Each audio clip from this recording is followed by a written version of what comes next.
All right, welcome back to another episode of the Four Big Fatherhood Podcast, a podcast for fathers by fathers, where we talk about the four pillars of fatherhood, which are faith, family, finance, and fitness. And this is a live episode, and obviously, I'm not in my normal studio. I'm actually at my gym in the front office. So you can see it's kind of bare. We really just focused on the gym equipment. The office we're building out now. I'm actually getting some furniture for it tomorrow, so it's going to look different and it's going to sound different, right? Because I don't have any of my mics, cameras, none of that stuff, right? So I'm just going off of my phone and my computer. But I made a commitment to show up on these lives. I also made a commitment to continue to do the podcast even through this month. But as I mentioned before, this month's podcasts are going to be different because I am going to be focusing a little bit more on just getting in touch with you guys as opposed to the interview format that I've been doing since the beginning. So this month, these episodes will be just me focusing on some couple different things that I wanted to talk about, and then in June we'll get back to um, the interview episodes, and I got a couple of them already done. A couple of them I'll be doing, so those will start rolling right away. But what I want to talk about today is what I would call the mathematics of manhood, or the mathematics of men. And it's really the mathematics of life. Like it kind of applies to everyone. So men, women, children, everybody. But I, obviously talking to fathers and talking to men, calling it the mathematics of manhood. And so we have to be very, very intentional and very careful about who we allow in our lives, right? Like I've mentioned before, this month we're talking about community because the lone wolf lives alone and dies alone. And so if we are going to be stronger men building a stronger community, then we actually have to have a community around us. I think a lot of times if we aren't checked, if we aren't held accountable, if we don't have someone to look up to or someone to mentor, we find ourselves just kind of going through the motions and we don't really achieve our true greatness, whatever that might be. And so, again, talking about community and building the community and trying to get more men involved in the idea of becoming a better man, becoming a better husband. If you are a husband, becoming a better father, and you guys should all be fathers or probably are all fathers on the way to being a father. But anyway, let's get to the math. So, when I say mathematics of manhood, what I'm talking about, and again, talking about community, is we have to be intentional about the people that we let into our lives. So, people are coming to your lives to do four things, right? They either add to your life, they subtract from your life, they multiply things in your life, or they divide things in your life. And initially, upon meeting someone, we don't know what their role is going to be, right? Like when I became a father, I had to look very carefully about the guys I had around me, right? Because I was trying to do something different with my life, right? So I'm looking at guys who are going to add to the type of man that I want to be. Even now, like 10 years into fatherhood, 10 years and two kids down, I am looking for men to surround myself with that are going to help me become a better man so that I can become a better husband and a better father. Same thing for my relationship with my wife. The guys I keep around me are also married men, right? I don't have a bunch of single friends. I have some single friends, but we don't hang out like that, right? Because they are doing single man things. They're going out to clubs, they're drinking, they're talking to women. I'm nobody's wingman. I am not about to go fake entertain somebody while you try to hook up with her friend. That is not my role anymore. Those days are over, right? While you out fooling around doing stuff that maybe you shouldn't do, I'm not taking no chances with my life, right? I got two kids and a wife at home. I have no opportunity to be taking those risks that single men can take, right? Single men can do crazy stuff, right? Because they die, it's just them, right? They have nobody to take care of, right? So their apartment, the landlord gets pissed off, and whatever, right? Their car, they come repossess it, you know, everything is over. But me, I got a 5 bedroom house, two cars, kids, dogs. Like I got all these things that I'm responsible for. I got businesses, and I can't be taking single man chances. And so I have to surround myself with men who are on the same mental wavelength as me, that are fathers, that are husbands, that have something to lose or have something to care about and also have something to gain, right? Amongst that group, that of men that are adding to my life. There are also men that are ahead of me, right? Men who've been married for longer, men who have what I would consider maybe more successful marriages than me. You can kind of judge that just based on your marriage. I think my marriage is really successful, but I think there's some dudes that are like, wow, I see them with their lady, and I'm like, oh man, like they're really getting it done. I'm gonna try that. I'm gonna do this, right? So you also have to have that, right? You have to kind of be the bridge in the middle between where you're trying to get and also where somebody else is trying to get. So in my circle, I've got guys that are kicking ass in marriage. I got guys that are also kind of, struggling a little bit in marriage. And so we're kind of, or maybe like I got guys that are older than me in marriage. I got guys that are younger than me in marriage. And so I can give advice and I can get advice, right? That's the importance of having a community, is because if I am always the one out in front and everybody's following me, then how do I push myself, right? What do I have to aspire to? If I'm the one at the bottom, right, then I'm always fighting to get to the top. Well, at some point, I don't want to fight anymore, right? And so when you're surrounding yourself with people, you have to think, if this person is adding to my life, how are they adding to my life? Like I said, those guys that are above me or that I would consider to be a little bit ahead of me are pulling me up, right? They're pulling me in their direction. Hey, this is what we're doing, young blood. This is how we do it with our kids. This is what I did with my daughter when she was 10, because he's already got a daughter that's 15, right? This is what to expect when she's going in middle school, right? And then I got my friends that have younger kids. I'm like, hey, man, kids going into elementary school, this is what you're going to face. Kids playing sports for the first time, this is what you're going to face. You're going to deal with coaches and coach pitch and dad and daddy ball and all these things, right? And so it forces me to be more than just myself, because I have to stretch to meet one end, right? And I have to stretch to help the other. So again, when you put yourself in a community, you have to consider if somebody's adding to your life, right? Now, if somebody's subtracting from your life, right? Are they taking away from you something that you would normally give to your family? Like I talk about having single friends. Single friends want to do stuff at random time, like just middle of the week. They want to go hang out, right? I can't. I can't, dog. My kids got softball or something, right? They got something going on. I don't have the free time that you have, right? Now, if I go choose to spend that time with you, I'm taking that time away from my family or from the thing that's most important to me. So it's subtracting from my life. Do I want someone who's going to continue to subtract from my life? It's going to continue to subtract from where I want to be and what I want to do, right? So again, taking into consideration, what do I want from the people who surround me, right? From the group of guys. And I'm not talking about family, because family is family, right? There's family members you love, there's family members you hate, and family members you don't even know, don't talk to, don't care about, right? And it just related to you somehow. So I'm not talking about family, I'm talking about the chosen people, people that you choose in your life, right? You could choose people who add, you could choose people who subtract, right? Or you could choose people who multiply, right? People who come into your life and multiply what it is you already have going, right? Um, I think the great thing about having a good woman in your life, and I say this to guys all the time, especially young guys, considering getting married, young guys who just gotten married, is the beautiful thing about a good woman is that she will take what you bring to the table or whatever you have whatever you have going on, and she multiplies it, right? Like that. I mean, that's kind of naturally what it is, right? Man gets with a woman, you have marital relations, boom, you're multiplying now, because now it's not just one of you anymore. There's two of you, right? But then also just your ideas, right? If you got a good woman, like you bring an idea to the table and she's like, "Ooh, I really like that. This is what you can do with this. You can do with that." And like before you know it, you got a full blown business you hadn't even thought about. You was just talking about making some t-shirts, right?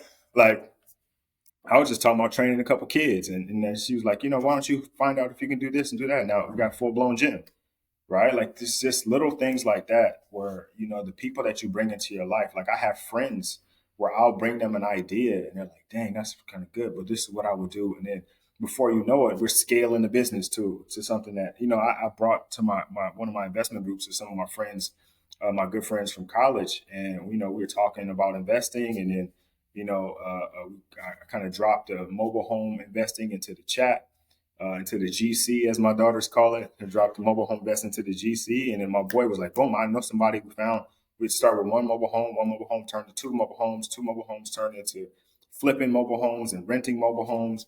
And it's turned into a full blown business, all because I had somebody in my life that multiplied what I brought to the table. Again, you have to consider who you bring to the table. What are they doing? Are they adding? Are they subtracting? Are they multiplying? And here's probably the worst one, right? Is those dividers, right? The ones that divide up what you have going on. I would say like a lot of relationships, end because of money or infidelity or conversation, right? And conversation probably results in money issues and infidelity issues. That girl at your job that you think is cute, the young one, right? The one that flirts with you at the water cooler, she's a divider, dog. Like she's not cool. You know what I mean? Like she's great at doing her work. She sends the emails. You want to say your assistant sending the emails? Fantastic. She's funny. She's cute. She's a divider. Got it. You can't have her in your circle, right? You have friends that are dividers that come in between you and your significant other. Sometimes your in-laws are dividers, right? Because you'll see all the time dudes complain about this their mother-in-law or father-in-law and how they're kind of in always in their business and relationship, and that's probably more of a you and your significant other issue. But that person is a divider, right? If they're coming in between you and your happy home, they're a divider, right? So you got to figure out how to excommunicate that person from your circle. Um, but as we go on and we talk about adding to the circle, and we're talking about adding to the circle only because we want to be better, right? I think we have to do something I mentioned on the last episode is we have to get better at self awareness. We have to get better at social awareness. Right? We have to know where we are, what our strengths are, what our weaknesses are. What is it that we're doing really well? We have to do a SWOT analysis. What are our strengths, our weaknesses, our opportunities, and our threats? What am I strong at? What am I really good at? Right? What am I killing it at right now? Where is my relationship with my wife at right now? What am I killing in that relationship? What am I doing really well with my children? This is why I take my daughters out on individual daddy daughter dates. Sometimes group. I'll take them both together, but no matter what, I'm always going to ask them on this date, and they know now. How is Daddy doing? Right? What is he doing really well? What could he do better at? What is he struggling with? Like, help me be like, what would I need to do to be the best dad for you? Right? And they give me real answers now. Before, I used to be, oh, Daddy, you're great. No. But now they give me real answers like, hey, look, dog. Remember that time you yelled at me to put my shoes on in the morning? Like I was trying to do this and that, and you overreacted, you got frustrated. And again, I give my children a voice because I want them to understand how important and valuable their voice is to the world. But at the end of the day, I'm still their father. I'm still their leader. So they can make suggestions, they can have complaints, and do all that. But I'm still going to be the one, to make the decisions. But I give them that opportunity because I am not them, right? If I'm talking about being a better father, I can only see it from my perspective unless I give them the opportunity to tell me their perspective. And then once I know their perspective, I can act accordingly. Oh man, she sees me as somebody who overreacts. Is that who I want to be? I don't want to be an overreactor, so I need to think through things a little bit more. I'm still going to parent her. I'm still going to discipline her. I'm still going to act swiftly when whatever needs me to act swiftly. But I'm also going to be aware that I sometimes overreact and I need to, maybe take a pause, take a beat, take a breath, and then react or respond, right? And there's a big difference between reaction and response. And I think we miss that a lot. But going back to self awareness, being aware of where you are, what you are, and who you are, and then how you can improve, right? Strengths, weaknesses, and opportunities. Strengths, weaknesses, opportunities, and threats, right? Socially, if you don't understand who you are socially, can be a big issue, right? Because then you allow people into your circle who don't benefit you, who don't add, who don't multiply. They only subtract and divide, right? Because socially, you're not aware of what you need. Socially, you're not aware of how you show up for other people, how you show up to other people. Are you presenting yourself as somebody who would do some foolishness with somebody? Because that's the only way people bring it to your table, right? Like I don't give off the vibe that I'm gonna do a bunch of like crazy stuff, right? So my friends that are crazy don't bring it to me. They don't talk to me about doing crazy stuff. They know like Rod is not probably he's probably not gonna do it. So why waste my breath, right? But if you give off that vibe, but like, because I think we all at some point, and probably even now, got a friend, a old buddy, a brother, a cousin that's a dog, right? Cheating on their wife, cheating on the girlfriend, and you being the honest man that you are, you told them you don't agree with it, whatever, right? But if they keep trying to bring it to you, right? There's a reason for that. right? It's like Instagram, the algorithm, right? The algorithm is going to continue to show you what it has seen from you as a thing of interest, right? It's the same reason they would continue to come to you and be like, hey, man, we want to go to the club with me. I got these girls on deck, come over to the house. I mean, only because you're showing interest in that activity, right? Like, if you're not showing interest, I'm not going to waste my time. Most men are not going to waste their time on things they don't have to waste their time. No one's pulling your leg, no one's twisting your arm, right? It's not going to happen, right? It's just we know better. We know, like, oh, he ain't about that, so I'm just leaving him alone. It ain't a big deal. I can find a bunch of other people that could do it, right? But anyway, getting back to fathering, right? Because I kind of got off track, and I don't know why marriage and relationships are so in my head right now. But um, the daddy daughter opportunity, or father son opportunity, on the way to practice. Like I said, we do daddy daughter dates, but we have our individual time as well as our group time, where we talk about like what's going on outside of just like what's happening in their life, or the things that I'm dictating to them, but like how they're experiencing it, right? How they're perceiving me in the way that I'm fathering, right? And they're both young, so they really don't have like a full context of all that's going on in the world, and that's fine because I understand that. So when I hear them say certain things, or when they ask for certain things, I understand that it's with a 10-year-old or an 8-year-old mindset. But then I also can look at it and go, okay, this is what she probably means by that, right? And I ask for clarity. All right, I think that's one thing we talked about high performance dads in our high performance, obviously our high performance dad program.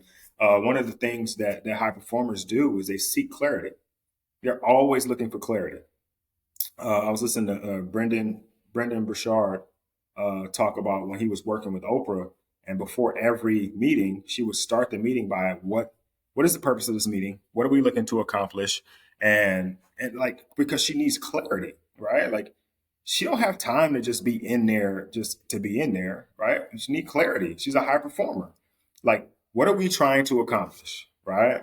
And then just continue to ask the questions of what, why, when, how, to get clarity, right? Because once I have clarity, I can act. I can take massive action, and I think that's one thing that we need to do a better job of as people, but especially as fathers, right? Taking massive action in the way that we show up for our children, taking massive action in the way that we example for our children. Like, a lot of what we do for our children is going to be because of how we act, right? Because children are constantly paying attention to your actions, right? They hear what you say sometimes.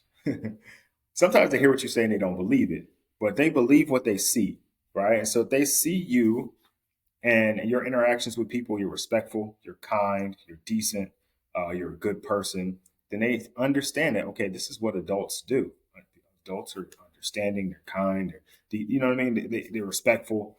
They see you do it and they go, okay, this is an example of what I should do, right? And I've posted about fathers being an example for your daughter, but also for your son, and not just in the relationships that they are going to be in, right? Because it's not really about that. It's about you showing them the way that a person, an adult, acts in the world. Because we have to remember, we're not raising children, we're raising adults. They just happen to be children right now. This is just a part of the process. Because eventually, no matter what happens, or God forbid, no matter what happens, they're going to become adults. So you're not raising children, and so that's why I have a problem with, like, sometimes the way people word things about children is that I am, at the end of the day, I am still the leader in my house, right? But because I'm raising adults, I give my daughters the freedom, or at least the the leash, to be able to express themselves within reason, with respectfully, right? Within reason, to kind of be able to practice that, because if they can't practice it with me and what I would consider to be a safe space in this world, then when they get out into the world, they're definitely not going to practice it, because the world doesn't care about them, right? The world doesn't care what they think. It doesn't care about their opinions. The world's going to just keep turning, right? And if they fit in, they fit in. So I have to show them by telling them, one, but then also by allowing them to have the opportunity to do that, right? All right, so let's get back to the point, right? The mathematics of manhood. So, who are we adding to our life? Who are we subtracting from our life? Or how, not even who are we subtracting, but what is that person that we bring into our life once we add them in? Are they subtracting from what we already have going, right? Because in that case, if they're subtracting from what we already have going, we need to subtract them, right? If we bring somebody into our life and they're a multiplier, right? Because like I said again, there's four types of people. There's adders, there's subtractors, there's multipliers, and there's dividers. And you need to look at the people that are around you and see how they fit into your life, right? And then you allow them space, right? Whether like if I got somebody in my life that's a subtractor, I'm gonna keep them at distance, right? I mean, I'm not cutting nobody off. Like I got a bunch of people that I don't cut people off. I'm just be honest. Like I have people on like Facebook, social media. I got even friends, right? That we'll disagree, like, and we get mad at each other. They don't like what I say. I don't like what they say. We just agree to disagree. But I'm not gonna unfriend you or not. You're not my homie no more. We just don't agree, right? And we may not talk for a little while, but we come back together, and it's like we never broke up, right? But at that particular time, because of whatever happened, I need to subtract you, right? Because your mindset and my mindset don't line up. We gotta part ways until we can find some common ground again, right? Or if it's a really serious situation, I might have to let you go forever. I might have to move on from you forever, right? Like when I became a husband and then eventually became a father, like from being a boyfriend to being a husband, I had to. Some of them homies, like yo, there was just dogs, right? And I was never a dog, but I mean, we was just cool because I didn't have it was like I didn't. My life wasn't different. I had a girlfriend and a fiance, but they had a bunch of girlfriends and man, not a bunch of fiancés, but they had a bunch of girlfriends. So we had that in common. We had a girlfriend together, right? But then when I became a husband and I changed the way my life trajectory was going, we're not going on the we on the same like we was on the same road at one point, but I got off that exit, right? And I'm going this way now. You can keep going that way. Like and maybe some point the paths come back together. But right now, man, I gotta go make this left and I'm dedicated and committed to this left. Right? You are obviously dedicated and committed to going hard down that line, and I can't do that with you, right? Then when I became a father, and I never really had any deadbeat dad friends. I've never had that. I don't know really anybody. I can't even think right now who I know that's a deadbeat dad. I got a bunch of friends with kids. I don't think I know any deadbeat dads, and I'm actually kind of proud of that. But, uh, but if I did have some, when I became a father, I definitely was going to cut them off because I can't even understand that. I don't even understand that. Now, if there's something happening where the mom is keeping you away, or courts are keeping you away, or something is happening where you got to be away from your family, I understand all that. Um, I, I, I, I have said this before, and I'm a little empathetic to it, but I've said this before that even though you may have reasons, reasons are just excuses with good lawyers. So if you are saying your wife, baby mama, court, so and so is keeping you away from your kids. That is that's a damn good lawyer. That's a Johnny Cochran type lawyer for that excuse, right? Because you still got to find a way to be dad, and that's a tough pill to swallow, right? But you got to find a way to show up. As shitty as the situation is, you got to find a way to show up and be the dad. Like, because no matter what, you still have to be who you are, right? And if who you are is a great father, nobody gets in the way of that. They can try to, right? But you're gonna find a way to be who you are, right? Like if somebody somebody start calling you by a different name, you'd be like, yo, no, dog, that's not my name. I'm not. You're not gonna call me by that name. I am Rod. You're not gonna call me Steve, right? I'm a great dad. You're not gonna call me a deadbeat. You're not gonna make me a weekend dad. It's just not gonna happen. Like I'm not settling for it. I'm gonna do whatever I have to do in my power to make sure that I am not that, right? So again, I'm rambling at this point, man. There's little stuff. Just it's just so many things in fatherhood that I come across, especially now being involved in social media. Like when I was doing the podcast and posting on social media, and it was me and my like 20 friends. this was so much easier, right? But now I come across so much, and I talk to so many different people, and I get so many DMs and messages about all the different things that are going on and people are having to deal with. And it's crazy. The world is such a crazy place. Like people send me videos, things that are happening. And it's like, wow, man, I am exposed to um, a lot of fatherhood related things. Obviously, you see the stuff that I post. Like I'm going out and finding the majority of that. Like I am constantly scouring to find that stuff. I'm constantly learning and looking and reading and watching, all these different things. And there's so much that goes into it. But I also understand that if I want to be better, I have to be around better. If I want to do better, I have to be around better. Yeah, you have to. You got to break into a ramble every once in a while. Like my dad does it still. He'll be talking and he'll just start going off on a tangent. And it probably seems like that for you guys that listen to the podcast, but somebody on the live just says, whatever. Anyway, you guys get it. You know by now. Anyway, so just getting back to the point. Just again, if our goal, right? And I assume, and I'm assuming, and sometimes when you assume, you make an ass out of yourself. I'm assuming that if you're following a fatherhood page on Instagram, as many pages as there are on Instagram, if you're listening to a fatherhood podcast, as many podcasts as there are out there, like everybody got a podcast now, everybody got an Instagram page. But if you're following either one or listening to either one or reading the blog, are you doing any of that stuff? If you're in the fatherhood group, if you're doing any of these things, my assumption, and you can choose to make me an ass if you want to, my assumption is that you want to be a great father. And if that is in fact the case, then the men you surround yourself with play a huge role in that, right? You are the sum of the people you hang around. So if you got a couple deadbeat dads you hang around with, well, that's bringing your great dad stock down, right? Like I played football my whole life. I played baseball too, but football was my sport. Um, I, I, the talent level of teams with black coach football too. The talent level of teams is higher, right? Where there's more athletes, right?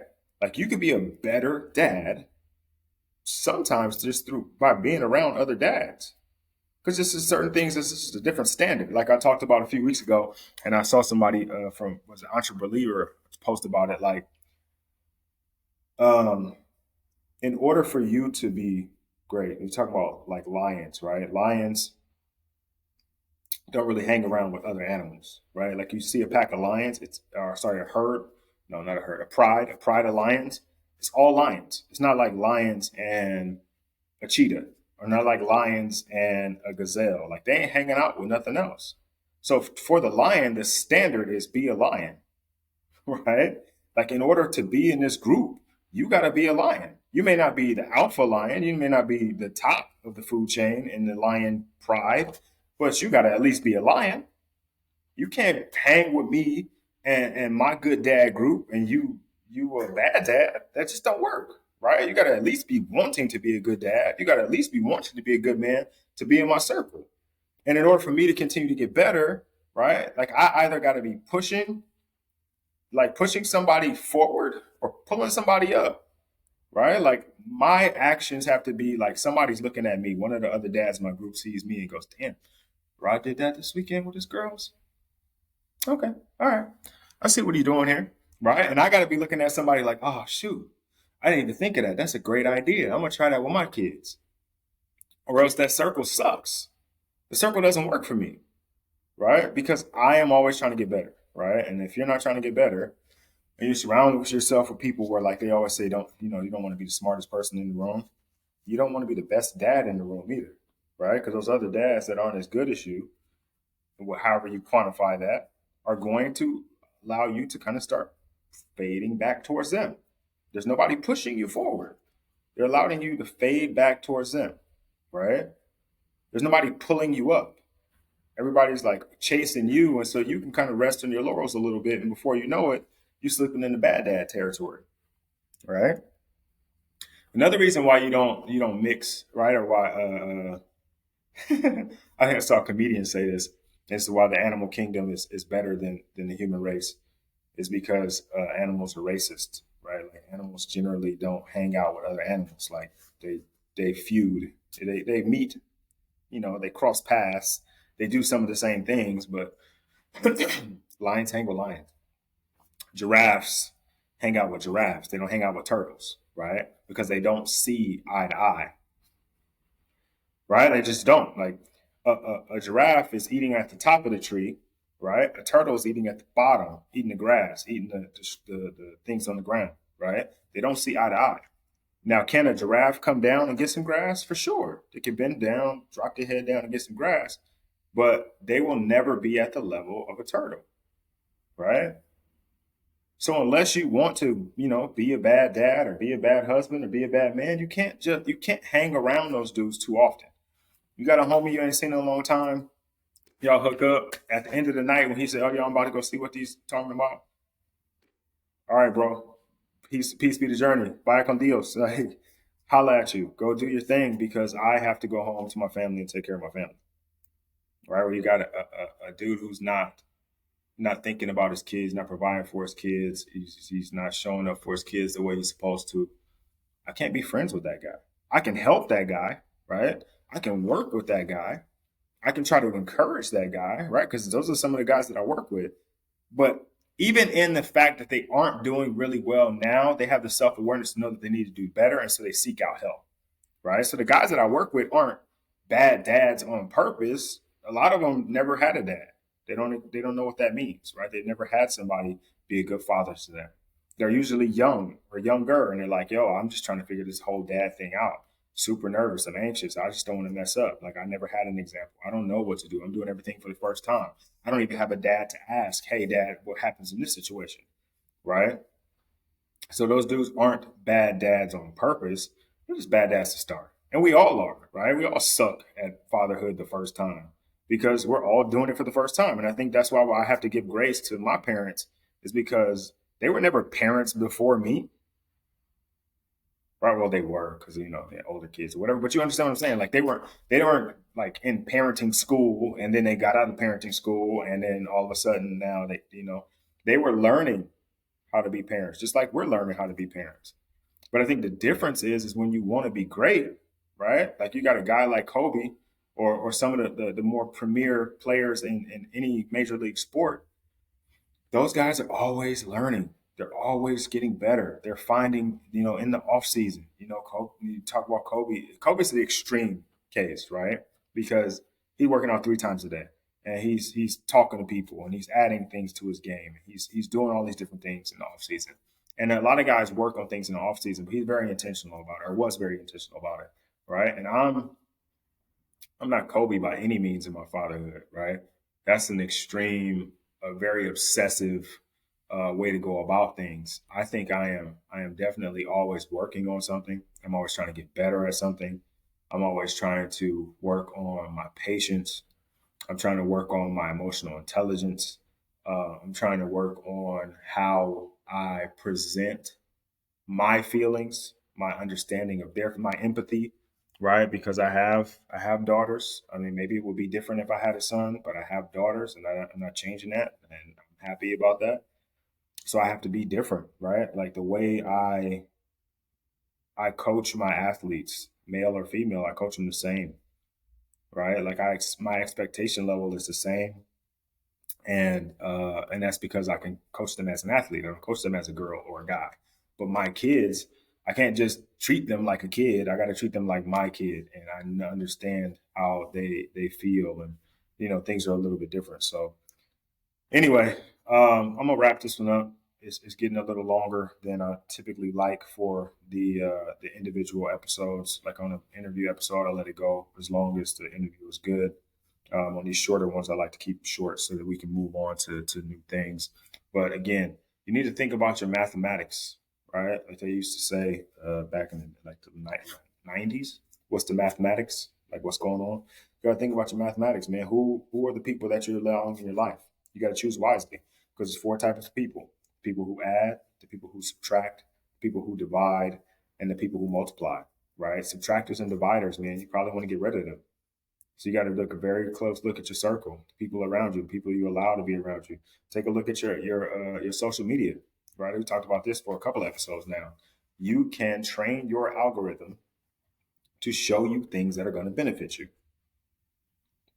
Trust me, believe me. If you start liking things that have to do with what you want, right? Like you want to build a business, you want to get in shape, you want to be a better father. You start following accounts that are about business, getting in shape, being a better father. Watch what happens to your algorithm. My For You page right now is business, fatherhood, motivation, fitness. Literally those four things. I'm shocked.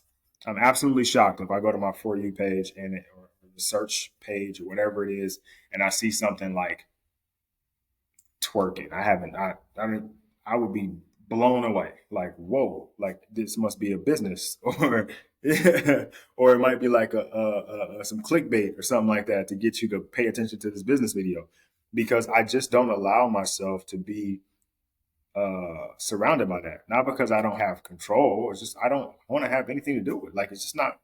It's not going to be beneficial to me as a father, as a good husband.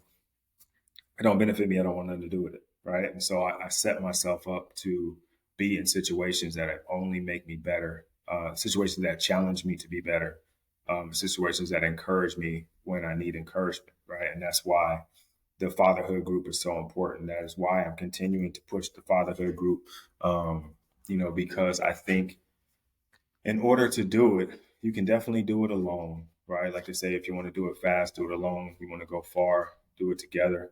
Fatherhood is a long game for me. It's not about how good of a father I could be to a 10-year old. It's about how good of a father I could be over a lifetime. And if that's the case, I need to have a group around me that's going to help me go far in my fatherhood, to be great in my fatherhood, so that I'm setting myself up to be fit for fatherhood forever, right? That's the other four. Because I'm gonna be a grandfather. I'm gonna be a great grandfather, and it's not just about how good I could be as a 10-year-old's dad, but how good I could be as a 10-year-old's grandfather or a 10-year-old's great grandfather. Right? What lessons am I learning? Am I continuing to get better even in my old age? Right? That's my goal. I don't know what yours is. Whatever your goal is your goal, right? But I sincerely hope that if you're following a fatherhood page or listen to a fatherhood podcast, that you're trying to be a good father, a great father. So my challenge is to you to get into a group where you can be challenged, where you can be held accountable, where you can push and motivate yourself, where you can be pulled up by men who are ahead of you and pushed forward by men who are behind you, where you can mentor and be mentored. And I think the Fit for Fatherhood group is that place. So if you're looking for something like that, link is in the bio. Go ahead and click the link in the bio. If you're listening to the podcast, the link will be in the show notes, so you can go ahead and click there. And we'd love to have you in there. Like I said, there's more of this kind of interaction. It's one to many, or like it's a conversation. This is a dialogue, like it's a monologue. This is me talking at you, talking to you. Inside the group, it's a conversation. We talk together, we grow together, we build together. Because as I always say, selfishly, as a father to my children, I want to be the best father to them that I can possibly be. Part of that is helping you be the best father that you can be, so that when my kids grow up, my kids that have been fathered well, can go out into the world with your kids who have been fathered well, and they can work together to build something better. And I don't want my kids growing up to live with your POS kids because you weren't a good dad. All right, guys, I'm gonna hop off, and I'll see you later.